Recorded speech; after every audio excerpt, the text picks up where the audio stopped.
आज आम चली जाऊँ एक ब्रिज देखा जो ब्रिज तैयारी होता है ये गला से देखिए सब लुहा प्लेट्रा सब गदा था मुझे भाई भर बसापी तो मुझे गली जाऊँगी तो एपटे सब पिलर उठाई सब तले कंक्रीट लगा तो छोट नाला था ये छोट नाला करा होता गोटे बहुत बड़ रास्ता माने NH57 बहुत बड़ ब्रिज तो एपटे थे पिलर सब तुपा था पानी था कि पानी को सुखा भी जाऊला तो आम चलीगलु आउ गोटे देखापी जो गोटे आउ गोटे खोला होता पिलर तो एपटे जो पहुँचलु बड़ मेसीन साहय खोला होता कूप पर तो ये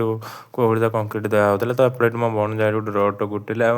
आरपटे मारिदेला तो एपटे मुझे देखिले गोटे छोटे बिल्डिंग सब पड़ा तो मुझे देखा देखी कर सारे आउ गोटे पटे चलीगली जो साइड भर सब कंक्रीट होता यहाँ तो कौन तैयारी होता कि जानी कि मैं कौन गोटे तैयारी होता एपटे था गोटे बड़ रोड मैंने जहाँ 3-4 केजी लगुला छोट देखा बड़ तो सांग मैंने भिडियो लगी लाइक कमेंट शेयर कर भाई नुआ सब्सक्राइब कर तो एपटे आसला कौन गोटे ढले पका होता जो क्रेन साहय नहीं तो क्रेन ये टेकिंग नौला टेकिंग पकाऊला कि एपटे तो ढले पड़ी ना कि एपटे सब ढले सब पड़ी तो आम बुलिक समस्त